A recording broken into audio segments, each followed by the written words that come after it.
제가 이 자리에서 우리 교회 크게 부흥해가지고 한 1000명 모이는 교회 그렇게 돼가지고 제 담임 목사 되면은 하나님께서 모든 것을 이루셨습니다. 그러는 순간 하나님께서 기뻐하면서 영광 받으실까요? 저는 아니라 생각해요. 그 자체 물론 그 너무 기쁜 일이긴 하겠죠. 제 개인적으로는. 근데 하나님의 영광이 되려면 한 가지 작업이 더 들어가야 됩니다. 에스더서를 보면 아말렉 사람 하만이 유대인들을 몰살시키려는 장면이 나와요. 왕한테 모함을 해가지고 전부 다 죽이려고 하죠. 그때 유대인인 모르드게가 에스더 왕비를 찾아가서 이렇게 얘기를 합니다. 당신이 왕비가 된 이유를 기억하십시오. 지금 이때를 위해서 당신이 하나님께 쓰임받기 위해서 왕비가 된 것입니다. 지금 당신이 침묵한다면 하나님은 다른 방법으로 유대인들을 구원하실 것입니다. 이렇게 얘기를 했어요. 높은 지위에 오르고 사회적인 성공을 거둔 것은 하나님의 영광이 될 수가 없습니다. 그 자리에 올라가서 하나님의 뜻을 이루는 삶을 살아야 돼요. 하나님의 뜻을 품고 그 자리가 주어진 권위를 사용해서 또 그 능력을 사용해서 그 뜻을 이뤘을 때 비로소 하나님의 영광이 되는 것입니다. 오늘 우리에게 주시는 주의 말씀은 요한복음 14장 1절에서 7절의 말씀입니다. 너희는 마음에 근심하지 말라. 하나님을 믿으니 또 나를 믿으라. 내 아버지 집에 거할 것이 많도다. 그렇지 않으면 너희에게 일렀으리라. 내가 너희를 위하여 거처를 예비하러 가노니 가서 너희를 위하여 거처를 예비하면 내가 다시 와서 너희를 내게로 영접하여 나 있는 곳에 너희도 있게 하리라. 내가 어디로 가는지 그 길을 너희가 아느니라. 도마가 이르되 주여 주께서 어디로 가시는지 우리가 알지 못하거늘 그 길을 어찌 알겠사옵나이까. 예수께서 이르시되 내가 곧 길이요 진리요 생명이니 나로 말미암지 않고는 아버지께로 올 자가 없느니라.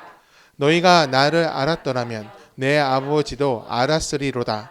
이제부터는 너희가 그를 알았고 또 보았느니라. 아멘. 하나님의 은혜와 평안이 오늘 이곳에 모인 모든 성도님들 가슴속에 충만하길 바랍니다. 하나님을 바라면서 은혜를 바라보는 자마다, 은혜를 구하는 자마다 선한 응답이 우리 삶에 임하기를 간절히 바랍니다. 여러분, 나무의 나이를 알려면 어떻게 해야 되겠죠? 나무의 나이를 알려면 나이테를 보라고 얘기를 하죠. 나이테는 보편적으로 1년에 한 줄씩 생깁니다. 이게 아주 규칙이 오묘해요. 딱 한 줄만 생긴다고 합니다. 그래서 나무의 나이를 알 수 있는 것이죠. 그런데 이 나이테의 간격이요, 일정하지가 않습니다. 어느 것은 간격이 크고요, 어느 때는 간격이 매우 좁습니다. 모두 그 이유를 다 알고 계실 거예요. 생육하기 좋은 환경이다. 날씨가 따뜻하고 강우량이 적당하면은 나무가 많이 자라가지고 나이테 간격이 큽니다. 그런데 생육하기에 나쁜 환경이었을 때는 잘 자라지 못해서 나이테의 간격이 작아요. 나이테를 보고 그때 그 시대의 기후를 알 수 있다, 이런 얘기가 있죠.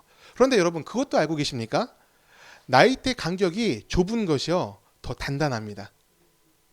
잘 못 자랐으면 당연히 약하겠지라고 생각을 하게 돼요. 영양분도 부족했을 테고 햇빛도 부족했을 테고 환경이 나쁘니까 약하겠지라고 생각을 합니다. 그런데 환경이 안 좋았을 때 나무는요 더 단단해져요. 다 알고 계셨나요? 아니죠? 예, 감사합니다. 전 며칠 전에 알았어요. 예, 며칠 전에 알았는데, 예, 저는요 나무의 나이테가 사람의 인생하고 굉장히 닮았다, 그렇게 생각이 들어요. 평탄한 시기에 더 많이 자라고 더 많이 얻고 더 많이 강해질 것 같은데 실제로는 고난의 시기를 넘을 때 더 단단한 인생이 됩니다. 그리고 삶의 스토리가 그때 더 많이 쌓여요.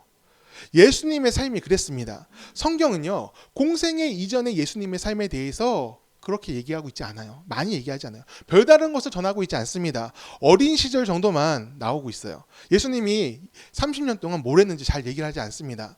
성경은 예수님의 공생애 딱 3년이죠. 그 3년을 기록하고 있어요. 그리고 그 중에서 십자가 달리시기 바로 직전 그 일주일, 한 6일 되는 그 시간을 가장 크게 기록하고 있어요. 인생의 하이라이트가 그 3년에 다 몰려 있습니다. 사람들은 고난이 오지 않기를 원하죠. 그렇죠. 여러분도 그렇잖아요. 저도 그렇고요. 고난은 피하고 싶습니다. 가능하면. 그럼에도 이 오는 고난을 어떻게 피합니까? 피할 수가 없어요. 내가 피하려고 한다고 해서 그 고난이 나를 비껴가진 않습니다. 피할 수 없으면 여러분 어떻게 해야 되겠습니까? 제가 군대에 있을 때요, 선임이 그러더라고요. 저 2등병일 때. 군생활 피할 수 없으면 어떻게 되겠어? 즐겨, 이러더라고요. 그 즐기라는 말이요, 불가능해요. 원치 않는 데 있고요. 그리고 너무나 가지 않는 시간인데 그걸 즐겁게 보내라고 하는 거, 그건 강제로 낼 수 있는 게 아니죠. 그런데요, 여기서 맞는 말도 있어요. 피할 수가 없잖아요. 이건 맞아요. 피할 수 없으면 즐기라는 건 틀릴지 몰라도 피할 수 없는 건 맞습니다. 그렇지만 어떻게 해야 돼요? 피할 수 없으면요, 견뎌야 되는 거예요. 뭐 세상에 멈춘 것 같아도 국방부 시계는 흘러간다잖아요. 저녁날이 오기까지 거기 있어야 되니까 견디면 됩니다. 피하려고 도망치면 어떻게 됩니까? 뭐 탈영이라고 하죠. 어떻게 돼요? 도망치면 인생에 아주 큰 문제가 생깁니다. 그 고난을 마주하지 않고 피했을 때 인생이 어그러질 수 있는 거예요. 인생의 고난도 그래요. 군대뿐만이 아니에요. 인생의 고난도 그래요. 피할 수 없으면 담대하게 마주해야 합니다. 그래야 이 정신을 챙겨서 우리가 방향을 잃지 않고 우리가 살 길, 우리가 나아갈 길로 한 걸음 더 나아갈 수가 있어요. 그 예수님의 고난이 가장 큰 순간 언제입니까? 그 십자가의 고난 아닙니까? 그 십자가의 고난을 피하지 않고 마주하십니다. 피할 수 있었습니다. 미리 알아하셨잖아요. 그리고 피하고자 기도도 하셨잖아요. 하지만 마주하십니다. 마주함으로 길을 만드셨고 승리를 이루셨습니다. 오늘 본문에서 제자들은 근심에 쌓여 있습니다. 이 전장에서 우리 14장을 읽었죠. 13장에서 예수님께서 발도 씻겨주시고 성찬까지 한 건 참 좋았습니다. 그런데 그 다음에 너무 무거운 말씀을 하세요. 제자들 중에 배신자가 있을 것이고 자신은 십자가에서 죽게 될 것이다. 그 얘기를 비로소 제자들한테 분명하게 하십니다. 당연히 제자들의 마음은 불안할 수밖에 없습니다. 그들은 예수님이 새로운 세상을 만들 것임을 믿었고 그 옆에 있다면 나의 인생도 성공할 수 있을 것이다. 그렇게 생각을 하고 있었어요. 곧 그들은요, 예수님께 줄을 댄 사람이었던 거예요. 예수님 곁에서 성공을 위해 곁에 서 있던 사람들이에요. 그런데 예수님이 십자가에서 죽음을 예언하셨어요. 죽음은 끝이잖아요. 그리고 십자가에서 죽는다잖아요. 이건 잘못하면 옆에 있으면 같이 휘말려 들어서 죽을 수 있는 일이에요. 무서운 일입니다. 그들이 볼 때 예수님의 그 말씀은 엄청나게 두려운 실패였습니다. 그런데 예수님께서 근심하지 말아라 이렇게 얘기를 하고 계세요. 이 상황에서 어떻게 근심을 안 할 수가 있습니까? 십자가는 반역자들한테 가는 형벌인데 잘못하면 우리 모두가 죽을 수 있어요. 이렇게 항변했을 거라도 생각을 합니다. 예수님의 앞만 믿으라고 해도 그들의 불안감은 쉬이 사라지지 않았습니다. 예수님을 믿는다는 거 이게 뭘까요? 예수님을 자꾸 믿으라고 하는데 이 불안감은 사라지지 않아요. 그럼 진짜 예수님을 믿는다는 것은 무엇이겠습니까? 전 요즘 그 생각을 많이 해요. 예수를 믿는다는 것이 무엇인가? 저는 오늘날을 사는 우리들이 불안해하는 이 제자들과 많이 다르지 않은 것 같아요. 비슷한 것 같습니다. 예수님께서 우리를 지켜주시는 것을 믿죠. 우리는. 이건 잘못된 게 아니에요.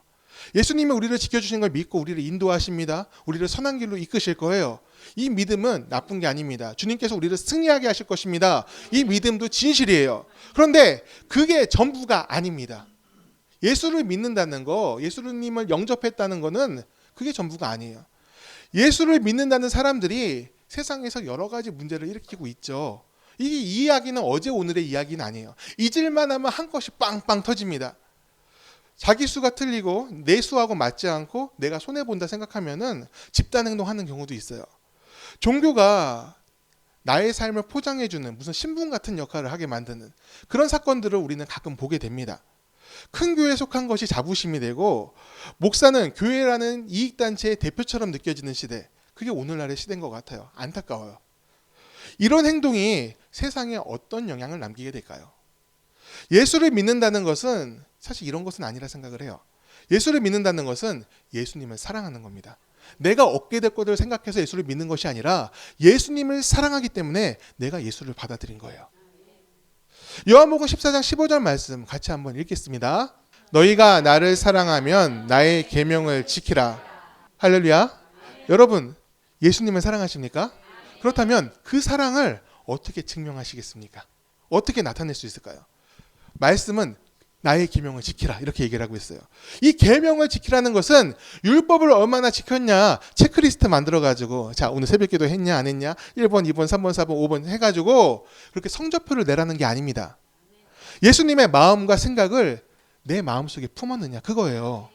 다시 말해서 예수님이 사랑하는 것을 내가 사랑하고 있느냐 그겁니다. 내 마음속에 미움이 일어나고 그리고 내 마음속에 밀어내고 싶은 생각이 들어도 주께서 그를 품으라 하면은 내가 기꺼이 품을 수 있는 거예요. 그게 예수님을 사랑하는 방법입니다. 예수님이 바라보는 것을 바라보지 않고 예수님이 품으신 것을 우리가 품지 않는다면 그는 예수님을 사랑하는 사람이 아닙니다. 여러분 예수님을 사랑하십니까? 예, 여전히 아멘 크게 해주셨어요. 예, 좋습니다. 예수님을 바라보는 곳을 함께 바라보고 예수님이 품으신 것을 우리가 품기를 원합니다. 그렇다면 그렇게 할 수 있다면 우리는 예수님을 사랑하는 사람이에요. 하지만요, 예수님을 믿는다고 하면서도 엉뚱한 곳을 바라보는 사람들이 굉장히 많이 있어요. 예수님은 높은 자리에 올라가는 것을 목적으로 삼지 않으셨죠. 제자들이 다 왕이 되라고 했을 때 아니라고 하시잖아요. 제자들에게도 높아지려고 한다면 낮아져서 섬기는 자가 되라고 말씀하셨습니다. 낮은 곳을 향해 움직이라는 거예요. 하지만 사람들은 본능적으로 높은 곳을 바라보고 그 자리를 탐합니다. 그 자리에 올라가서 그것이 하나님의 영광이라고 말하고 싶어요. 그러면 하나님이 기뻐하실 거라 생각하는 것 같아요. 여러분 그런데요, 진짜 그것이 영광이 되고 하나님의 기쁨이 될까요? 제가 이 자리에서 우리 교회 크게 부흥해가지고 한 1000명 모이는 교회 그렇게 돼가지고 제가 담임 목사 되면은 하나님께서 모든 것을 이루셨습니다. 그러는 순간 하나님께서 기뻐하면서 영광 받으실까요? 저는 아니라 생각해요. 그 자체 물론 그 너무 기쁜 일이긴 하겠죠. 제 개인적으로는. 근데 하나님의 영광이 되려면 한 가지 작업이 더 들어가야 됩니다. 에스더서를 보면 아말렉 사람 하만이 유대인들을 몰살시키려는 장면이 나와요. 왕한테 모함을 해가지고 전부 다 죽이려고 하죠. 그때 유대인인 모르드게가 에스더 왕비를 찾아가서 이렇게 얘기를 합니다. 당신이 왕비가 된 이유를 기억하십시오. 지금 이때를 위해서 당신이 하나님께 쓰임받기 위해서 왕비가 된 것입니다. 지금 당신이 침묵한다면 하나님은 다른 방법으로 유대인들을 구원하실 것입니다. 이렇게 얘기를 했어요. 높은 지위에 오르고 사회적인 성공을 거둔 것은 하나님의 영광이 될 수가 없습니다. 그 자리에 올라가서 하나님의 뜻을 이루는 삶을 살아야 돼요. 하나님의 뜻을 품고 그 자리가 주어진 권위를 사용해서 또 그 능력을 사용해서 그 뜻을 이뤘을 때 비로소 하나님의 영광이 되는 것입니다. 하나님의 뜻을 이루고자 하는 마음이 없다면요. 그리고 그 자리에 높은 자리에 올랐을 때 그 자리가 주어지는 그 열매만 맛보기 원한다면 그것은 영광이 아니라 올무가 될 확률이 커요. 우리에게 선한 열매란 예수님의 향기가 나타나는 삶입니다. 예수님의 겸손과 자기 비움, 또 내려놓음과 희생과 헌신이 우리의 삶에도 나타나야 됩니다. 이론으로만 알고 실천이 없다면 우리 역시 가짜가 되고 말아요. 오늘날 교회에 대해서 실망한 사람들이 굉장히 많이 있죠. 어디 가서 교회 다닌다고 말 못한다고 이렇게 얘기하는 성도도 봤습니다. 이 불만도 말할 수 있어요. 또 비판도 할 수 있습니다. 뭐야 교회가 이래서는 안 돼 그러면서 우리도 비판할 수 있어요. 불만 얘기할 수 있습니다. 실망이 크기 때문에 그 목소리로 커진다고 저는 생각을 해요. 이렇게 가면 안 된다고 얘기하는 거니까. 하지만요, 그것은 상처를 극복하는 성장통이 되어야 돼요. 교회에 실망했다고 해서 기도를 더 안 하는 이유로 삼고 또 교회 생활로부터 나를 멀리하는 이유가 된다면요, 그것은 올바른 그리스도의 삶이 아닙니다. 아픔이 있다면 세상의 아픔도 품어야 되지만 교회의 아픔이 있다면 그것도 품고 내가 바꿔가야 돼요. 우리가 바꿔가야 돼요. 예수님도 부패한 유대교를 비판하시죠. 복음서의 내용이 전부 그거 아니에요. 사두개인과 바리새인들을 비판하시지 않습니까? 돌아오란 얘기예요. 버리지 않으셨습니다. 끝까지 부여잡으시고 십자가 위에서는 그 자신을 못 박은 제사장들을 향해서 기도하시잖아요. 저들의 죄를 용서해달라고. 저들이 아무것도 모른다고. 무엇을 하는지 모른다고. 그렇게 기도하셨습니다. 맙소사. 저는 이게 불가능할 것 같아요. 나를 괴롭히는 자들을 위해서, 나를 죽이려는 자들을 위해서, 나를 망하게 하려는 자들을 위해서 어떻게 그렇게 기도를 합니까? 사람은 못합니다. 저도 못해요. 하지만 예수님의 사람들은 할 수가 있어요. 왜냐하면 그들까지도 돌아가길 원하시니까요. 악을 악으로 갚지 않고 선으로 악을 이기라. 주의 뜻이잖아요. 우리가 그 예수님 안에 있을 때 이 모든 일을 해낼 수 있습니다. 예수님이 하셨으므로 우리도 할 수 있는 거예요. 은혜와 회복에 대한 갈급함이 있다면 본질의 회복을 추구하는 길로 우리가 나아가야 될 줄 믿습니다. 누가 이것을 해주는 것이 아니에요. 내가 할 수 있는 일부터 이 세상에서 내가 살고 있잖아요. 그렇다면 내가 할 수 있는 일부터 실천하면서 나로부터 새로운 길이 열리기를 도전해야 돼요.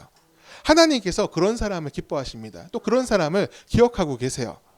나를 사용하여 주옵소서. 이 고백이 우리의 입술에 있을 때 하나님께서 사용하시는 사람이 될 수 있습니다. 우리가 움직여야 돼요. 하나님을 위해서 할 일이 참 많아요. 그것을 찾으셔야 됩니다. 여러분 전 세계에서요, 기부를 가장 많이 하는 사람이 누굴까요? 한번 생각해 보셨습니까? 예, 뭐 통계가 있지는 않습니다. 근데 기부를 엄청나게 많이 하는 사람이 있어요. 빌 게이츠라고 들어보셨죠? 이 사람은 벌써 뭐 30년, 40년 전부터 부자였습니다. 지금은 세계 7위의 거부인데, 제일 부자인데, 7위의 부자인데, 옛날에 한동안은 세계 1위 부자였습니다. 근데 이분은 그 자신의 재산 중에 상당수를 사회에 벌써 환원을 했어요. 자녀들한테 나눠줄 거 이미 다 나눠주고 나머지를 사회에 환원한다고 선언까지 했습니다. 굉장히 많은 금액, 우리가 상상할 수 없을 정도로 많은 금액을 이미 사회에 환원을 하고 앞으로도 할 거예요. 그런데요, 이 사람이, 이 빌 게이츠가요, 아무리 많이 기부를 해도 우리 교회 뒤편에 아파트에 사는 점심 잘 못 챙겨 먹는 아이들, 이 아이들이 도움을 받을 수 있을까요? 어떻게 돌고 돌고 돌다 보면 여기까지 오지 않을까? 빌 게이츠는요, 이 아이를 모릅니다. 도울 수 있는 방법이 없어요. 이 아이를 어떻게 도울 수 있어요? 그 아이를 아는 사람들이 도와줄 수가 있습니다. 그게 제일 빠른 길이에요. 지금 할 수 있는 일이란 게 이런 거예요. 눈에 보이는 자들, 우리 눈앞에서 도움을 요청하는 자들 있지 않습니까? 그들의 요청을 외면하지 않는 겁니다. 나의 모든 것을 털어서 도와준다. 그럼 너무나 좋겠죠. 그런 분들 계시고요. 하지만 그게 아니어도 돼요. 내가 할 수 있는 것을 하나씩 하나씩 해나가는 겁니다. 그랬을 때 우리가 마음에 품는 그 사랑과 또 하나님 나라에 대한 소망이 나타나기 시작해요. 하나님께서 그렇게 사랑을 나타내길 원하고 계십니다. 그리고 교회가 세계 곳곳에 존재하잖아요. 이 땅에도 교회 되게 많잖아요. 그냥 목사가 많으니까 교회가 많아, 그게 아닙니다. 그렇게 되면 너무 비참해져요. 점점 편의점입니까? 그렇게 많게? 아니잖아요. 세상에 도울 곳이 너무나 많기 때문에 교회가 많은 거예요. 그렇다면 그 역할을 감당해야 됩니다. 다 할 필요 없습니다. 우리가 할 수 있는 일을 하면은 각자의 분량을 감당하면 그로부터 선한 일이 시작됩니다. 여러분, 적그리스도란 말 들어보셨습니까? 많이 들어보셨을 거예요. 이 적그리스도를 우리는 가짜 그리스도, 가짜 예수로 이해를 합니다. 만약 적그리스도가 우리 앞에 나타난다면 우리는 분별할 수 있을까요? 성경은 굉장히 그것이 어렵은 것처럼 얘기를 해요. 요한일서 4장 3절은 적그리스도에 대해서 이렇게 얘기를 하고 있습니다. 제가 읽어드리겠습니다. 예수를 시인하지 아니하는 영마다 하나님께 속한 것이 아니니 이것이 곧 적그리스도의 영이니라. 이 적그리스도란 말은요, 굉장히 신비한 느낌을 줍니다. 아직 안 나타난 것 같기도 하고. 그렇기 때문에 이 영화를 만드는 작가들이 많이 활용을 했어요. 그 영화들을 보면요, 기독교의 그 전설같이 차용을 해가지고 이 적그리스도 표현을 해놨는데 어떻게 표현했냐? 악마의 아들이 이 세상으로 나오려고 하는 거예요. 나와가지고 스스로 구원자인 척 속이는 겁니다. 강력한 유혹과 시험으로 사람들을 유혹하고 미혹하는 거예요. 예수님하고 1대1로 맞짱 뜨러 온 것처럼 그런 영상을 만들어냈어요. 하지만 여러분 생각해봐요. 마귀 중에요, 예수님하고 1대1로 맞짱 뜰 수 있는 마귀가 누가 있을까요? 사탄도 안 되잖아요. 이미 그들은 패배한 영입니다. 패배한 영이 어떻게 적그리스도가 될 수 있어요? 될 수가 없는 겁니다. 마귀는 적그리스도가 아니에요. 적그리스도는요, 예수님하고 맞서는 자, 그런 뜻이 아닙니다. 뭐냐 그러면 적그리스도는요, 예수를 말하고 있으나 나는 예수 믿는다 이렇게 얘기를 하고 있지만 정작 예수를 따르지 않는 사람들을 얘기합니다. 적그리스도는 그리스도인인 척합니다. 하지만 예수님을 인정하지 않아요. 그 삶의 주인이 아닙니다. 자기 자신이 주인이면서 난 예수를 믿어 이렇게 얘기하고 있는 사람들입니다. 적그리스도는 한 명이 아닐 수가 있어요. 공동체를 해하고 예수의 가르침을 왜곡하는 자, 그 모든 이들이 적그리스도가 될 수가 있습니다. 공동체 안에서 거짓 믿음으로 권세를 얻으려는 사람들, 그들이 바로 적그리스도예요. 최성현 목사가 예수를 따르지 않으면서 예수 따르라고 얘기한다. 그러면 저도 예수님을 부인하는 사람이에요. 예수님을 따르지 않는 사람입니다. 예수를 말하나 예수를 따르지 않는 자, 적그리스도가 될 수가 있어요. 우리 모두가 그렇습니다. 내 안에 예수가 계시지 않고 예수를 향한, 우리 예수님을 향한 순종이 없다면 우리 모두 적그리스도와 다르지 않은 존재가 됩니다. 그런 일은 우리 가운데 없어야 합니다. 깨어서 분별해야 돼요. 그럼 깨어 분별한다는 건 무엇인지 우리가 잊지 않아야 됩니다. 깨어 분별한다는 것은 나는 죽고 예수로 사는 겁니다. 이게 중요해요. 사람들은요, 나는 죽는다는 말 때문에 두려워하고 망설입니다. 하지만 이 나는 죽는다는 말이 포인트가 아니에요. 진짜 방점을 찍어야 되는 부분은 예수로 사는 겁니다. 예수로 살면 내가 죽게 돼 있어요. 예수님이 너무 커지니까, 그리고 그를 따르는 것, 그 안에서 내가 예수 안에 사는 것이 행복함으로 그것을 기뻐하게 됩니다. 예수님을 기뻐했을 때 내가 죽는 것은 어렵지가 않습니다. 우리는 예수 안에 있을 때 진짜가 될 수 있습니다. 우리 삶에서 예수를 빼면 아무것도 아니었으면 좋겠습니다. 예수 말고 우리 삶을 증명하고 설명할 수 있는 것이 많지 않았으면 좋겠어요. 아무것도 없었으면 좋겠어요. 예수님을 얘기하면 저 사람을 설명할 수 있다. 그런 사람이 되었으면 좋겠습니다. 예수가 전부가 되지 않고 우리가 무언가를 이뤘다면 그것은 하나님이 하신 일이 아닐 수가 있어요. 그럴 확률이 큽니다. 주님의 일을 이루는 사람이 되고 싶으십니까? 할렐루야. 사명을 다 마치고 하나님 나라에 가고 싶으십니까? 이게 천국의 소망이잖아요. 우리 모두에게 있습니다. 그렇다면 예수님 때문에 사는 사람이 되십시오.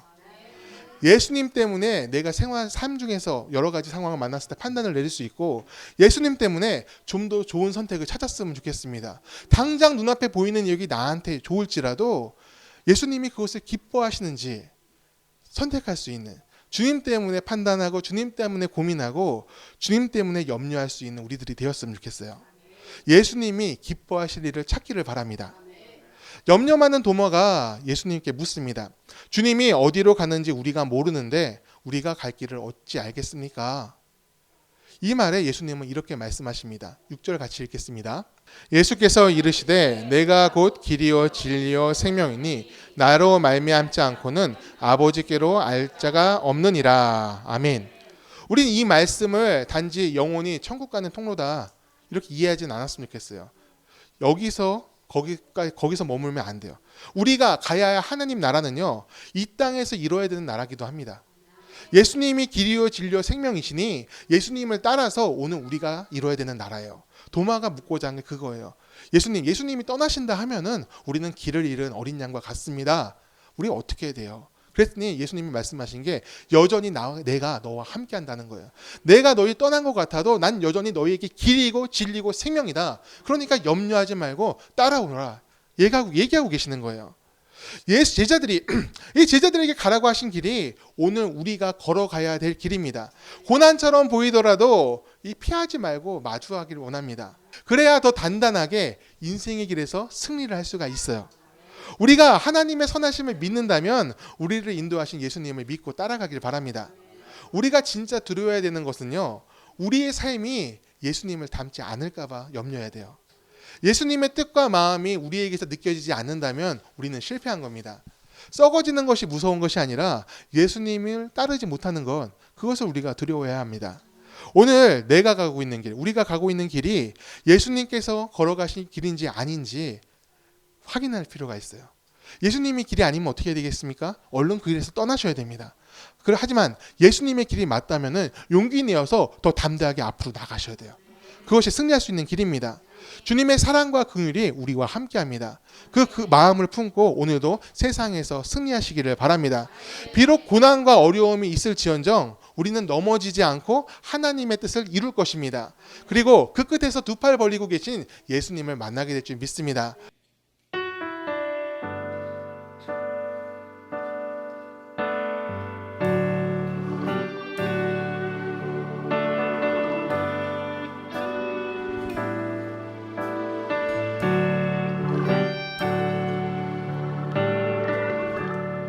은혜 아니면 살아갈 수가 없네. 호흡마저도 다 주의 것이니 세상 평안과 위로 내게 없어도 예수, 오직 예수뿐이네.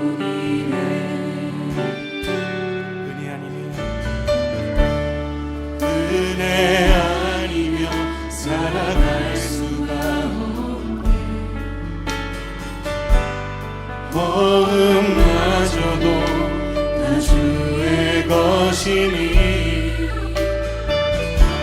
세상 평안과 위로 내게 없어도 예수, 오직 예수뿐이네.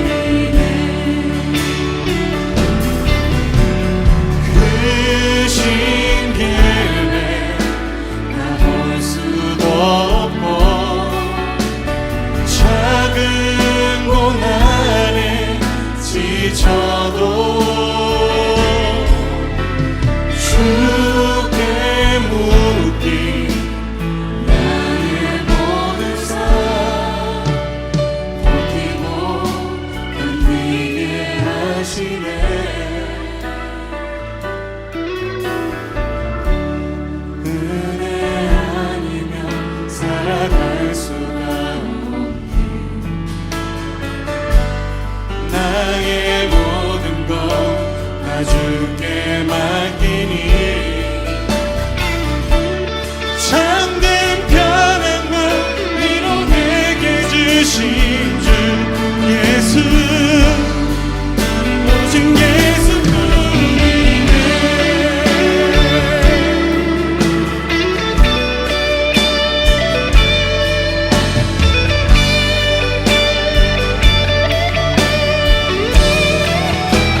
수도 없고 작은 고난에 지쳐도 주께 묻기 나의 모든 삶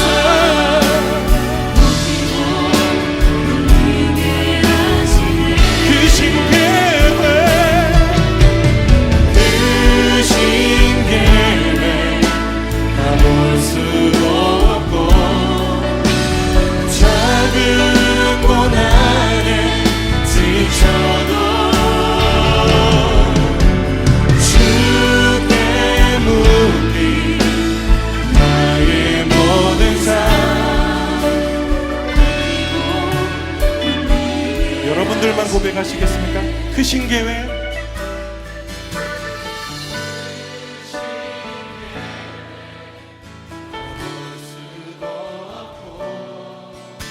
작은 고난에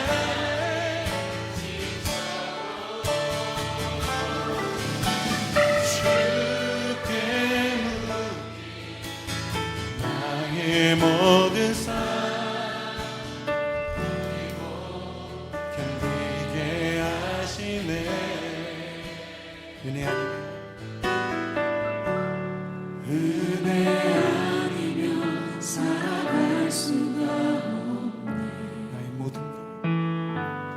나의 모든 것 다 주께 맡기니 참된 평안과 위로 내게 주신 주 예수 오직 예수뿐이네 예수 오직 예수뿐이네